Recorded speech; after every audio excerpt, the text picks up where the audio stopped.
चुनाव से पहले अखिलेश यादव को याद आए देवी देवता। बीजेपी की पिच पर उतरकर बैटिंग करेगी सपा। सॉफ्ट हिंदुत्व के सहारे योगी को टक्कर देने की कोशिश। चुनाव प्रचार के लिए चुनी खास तारीख। सपा करेगी वैदिक मंत्रोच्चार। नैमिषारण्य धाम की पावन धरती का इस्तेमाल। क्या सपा को मिलेंगे वोट? अखिलेश यादव योगी आदित्यनाथ को हिंदुत्व की पिच पर आकर हराना चाहते हैं। वो लोकसभा चुनाव से पहले सॉफ्ट हिंदुत्व की ओर बढ़ रहे हैं। इसीलिए उन्होंने लोकसभा चुनाव में जुटने के लिए कार्यकर्ता सम्मेलन जिस तारीख को बुलाया है और जहां बुलाया है उसका हिंदू धर्म में बेहद महत्व है।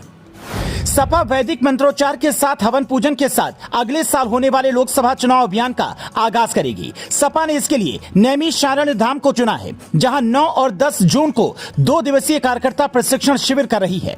प्रशिक्षण शिविर में पार्टी की रणनीति से लेकर चुनाव जीतने का तरीका तक सिखाया जाएगा। मतदाता सूची सत्यापन, मतदाताओं को बूथ तक ले जाने सहित प्रबंधन का मंत्र दिया जाएगा। पार्टी ने कार्यक्रम के लिए पूर्व विधायक रामपाल यादव को संयोजक बनाया है।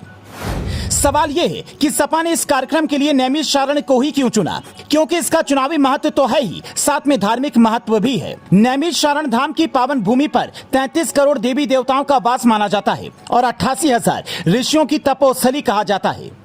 इस तरह समाजवादी पार्टी नैमिष की तपोभूमि से मिशन 2024 का आगाज करेगी। प्रशिक्षण शिविर से पहले 151 वेदी पर बैठकर पार्टी प्रमुख अखिलेश यादव सहित अन्य नेता वैदिक मंत्रोच्चार के साथ हवन पूजन करेंगे। ललिता देवी मंदिर जाकर देवी देवताओं से जीत का आशीर्वाद भी लेंगे। सियासी गलियारों में चर्चा है कि बीजेपी के अयोध्या पॉलिटिक्स को काउंटर करने के लिए नैमिषारण्य को चुना गया है।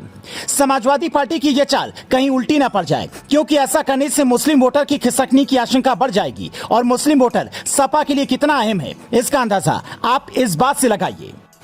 2022 की यूपी विधानसभा चुनाव में सपा करीब 36% वोट हासिल करने में कामयाब रही। सूबे के मुस्लिम वोटर्स ने 80% से ज्यादा वोट सपा को दिया, लेकिन बीजेपी को सत्ता में आने से नहीं रोक सकी। ऐसे में सपा की लोहियावादी और अम्बेडकरवादियों को एक मंच पर लाकर 40 से 45% वोट हासिल करने की रणनीति है। इसके अलावा अखिलेश यादव सॉफ्ट हिंदुत्व के जरिए सपा को मुस्लिम परस्त वाली छवि से बाहर निकालना चाहते हैं, जिसके लिए 2017 के चुनाव के बाद से कोशिश कर रहे हैं, लेकिन सफलता नहीं मिल सकी।